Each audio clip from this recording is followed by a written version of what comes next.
How is it going, everybody? Welcome back to another video. So, officially, The Dinosaurs has released on Netflix, the four-part documentary series that will be taking a look at essentially the rise and fall of dinosaurs. Where have I heard that before? Now, obviously, because there are four episodes, I think I'm going to do like one review per episode, similar to what I did with Prehistoric Planet Ice Age. So, over the course of the next few days, we will be taking a look at each individual episode and it'll all culminate into one final review. Now, I've already watched the full show, and I do have quite a few thoughts about each episode. But again, in order to give each episode time to breathe, we're just going to be taking a look at it slowly. It might also give you guys some time to like catch up with the show because, of course, not everybody has the time to sit down and watch a whole show in one day. Sound good? Great. Let's get right into it. So, the first chapter begins with kind of like a little bit of a prologue that takes place in the late Cretaceous period of North America, where we see like Pachycephalosaurus, we see a herd of Edmontosaurus, we see Alamosaurus, Triceratops, and of course Tyrannosaurus Rex. I assume that this was placed in there to kind of like hook the audience by showing them creatures that they're more familiar with, like of course the very famous Tyrannosaurus Rex. That way they can go into the rest of the story. And I think that's a fine way to do it because then we start off with those dinosaurs, those very famous heavy hitting dinosaurs, and then it cuts to like the extinction of those dinosaurs, and then it goes back in time all the way to the Triassic period. That's a solid way to do it. Again, you can hook audiences because obviously not everybody is too interested in the Triassic period. So I'm sure that they did that because there was some fear of losing audiences if you started off with creatures that they were not as familiar with. Me, on the other hand, I'm very happy that we did get a full episode dedicated to the Triassic period. Things like that feel rare nowadays. Back in the day of dinosaur documentaries, it felt like a no-brainer. Like Walking with Dinosaurs, and I believe Dinosaur Revolution. There was almost always some time dedicated to the Triassic period, especially when you're telling the story of dinosaurs. But nowadays, you don't see it too frequently, especially with documentaries like the newest Walking with Dinosaurs or Prehistoric Planet, who are very Cretaceous heavy. So it was a nice breath of fresh air to start off in the Triassic period. Now, we are introduced to quite a few different creatures right here, such as some Rhynchosaurs, which I really liked their design. These are some solid designs right here. The texturing looks amazing. I love the look of their beaks, and the whole skeletal structure looks on point. Rhynchosaur is a type of archosauromorph reptile that, of course, lived in the Triassic period. Just really cool to see them and have them featured as heavily as they were. There was also some Pseudotsuchians known as Luperosuchus. I really liked their design right here. It didn't look like they overdid it with their design. A lot of it felt like it was extremely grounded and like what an actual early Pseudotsuchian would likely look like. But where things kind of dropped for me was with the Tanystropheus design. The Tanystropheus, I mean, I loved the fact that it was here, but man, that was just, it's kind of a rough design. I've seen a lot of people point this design out because we saw it in the trailer, but I couldn't tell what it was in the trailer because you just see the head, you don't see that very long neck.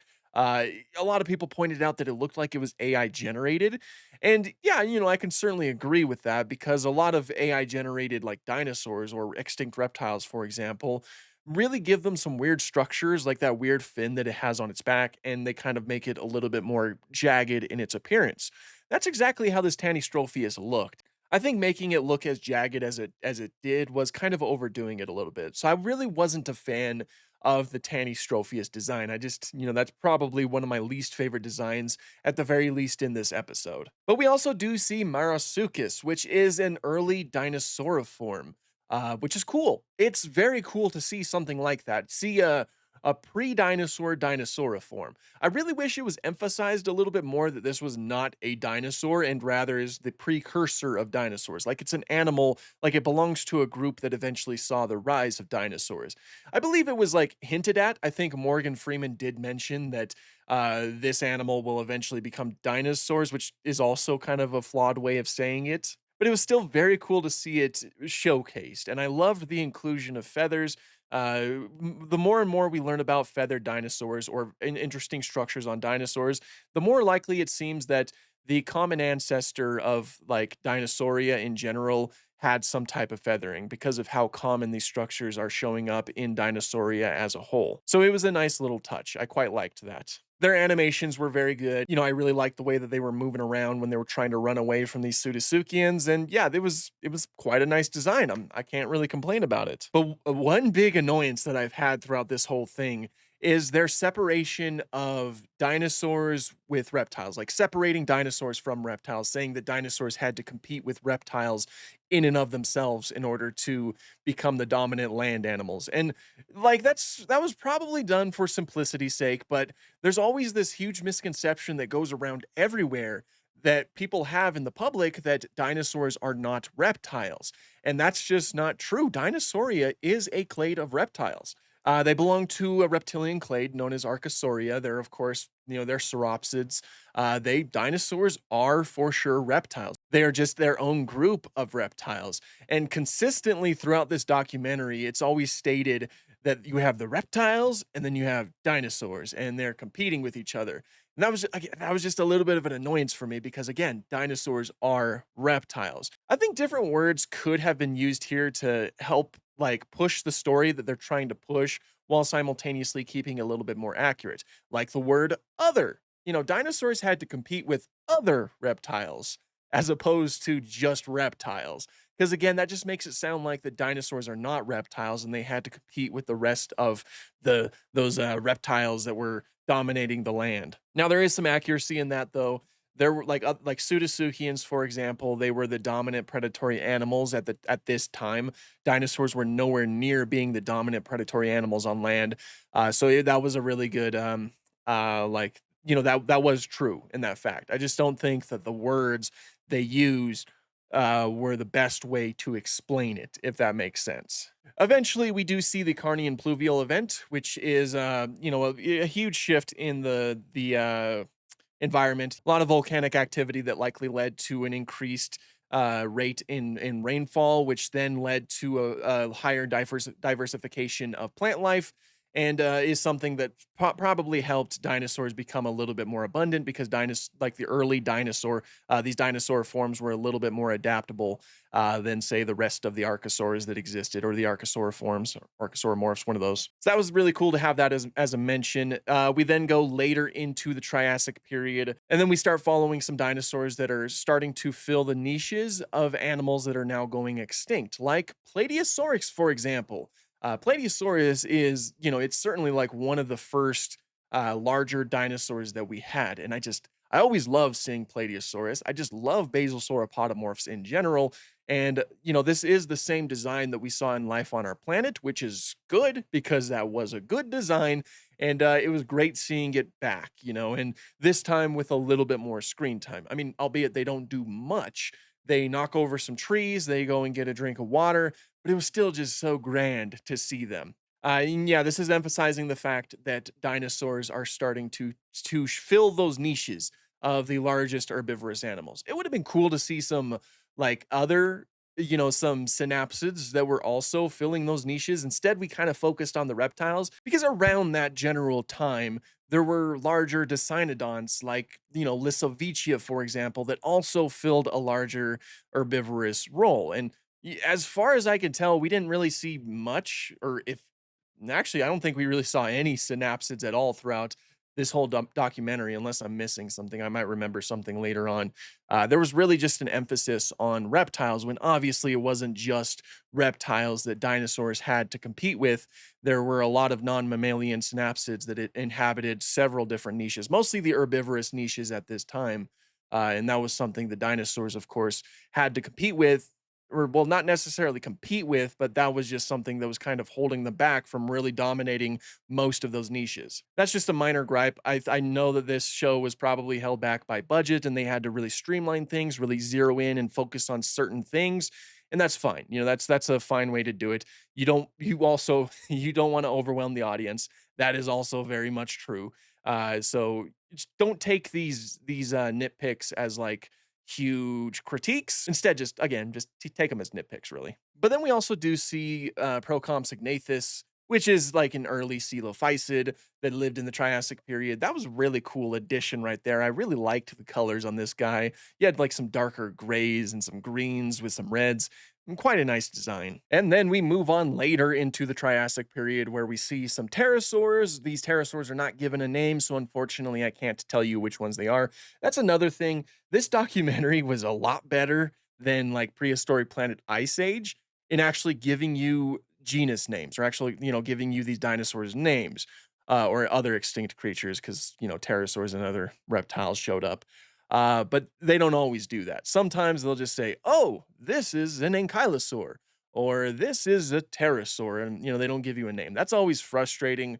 But again, it was done way better than Prehistoric Planet Ice Age, where most of the animals we saw on screen they give you an actual name, and I appreciate that. Now, the pterosaurs, that section was really nice. We see them flying through the sky, and then we see like a male perform a mating dance on a female, which is, I always really love seeing stuff like that. It helps ground these animals, makes them feel like real animals. Their designs looked great. The texturing looked great. I love the feathers. The feathers looked amazing. Pycnofibers are basically feathers, okay? Yeah, I really like that section. We also get to see a Lilian sternus, which is a coelophysoid with a really interesting design right here. It looks a little bit too bulky, if you ask me. From what I can tell, this animal was likely a lot more slim in its appearance. They also gave it a speculative crest. Some art I've seen does give it a crest as well. I'm sure it's possible.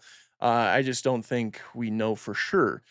I thought it was Draco Venator in the trailers, and it was mostly because of that crest that made me think of that. It also just has like a really long neck. I don't know what it is with like this company and these documentaries and giving these theropods like long necks because they did it with the allosaurus too, and I'm not going to talk about that until we get to that video, but it's weird. It's interesting. Another critique I have with this documentary, and this is something that Life on Our Planet did as well, is the dramatization of all of these significant events that dinosaurs and other extinct animals went through. Uh, they make it sound like it was huge, singular events that caused the shift of like the environments and then therefore caused the extinction of animals that dinosaurs were competing with.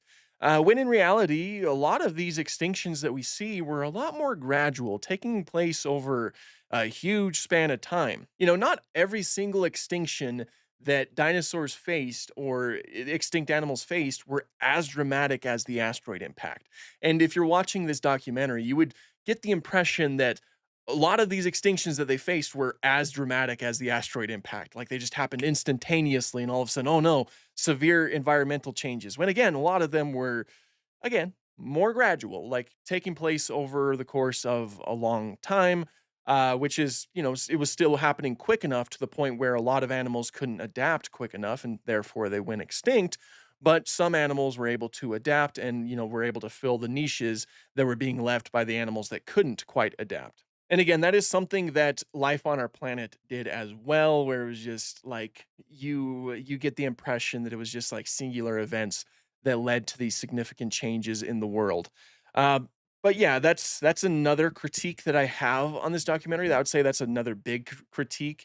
One big My biggest complaint so far is just the separation of dinosaurs from reptiles when in reality dinosaurs are just simply reptiles. Again, that's just a misconception that I've been fighting hard to uh to fight. A lot of people still are like they think that dinosaurs are not reptiles. And a lot of it is probably because they still view birds as their own independent group when nowadays we know that birds are dinosaurs, which means that birds are also reptiles. So that's something that I've just been, I made a plethora of videos trying to explain that.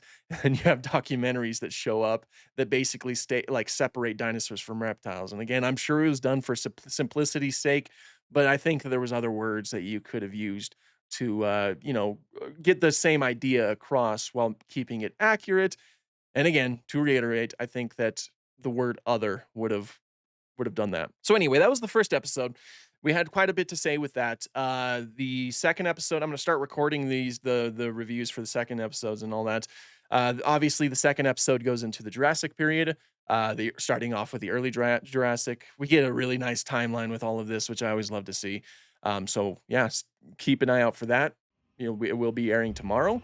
And yeah, thank you guys so much for watching, and have an awesome day.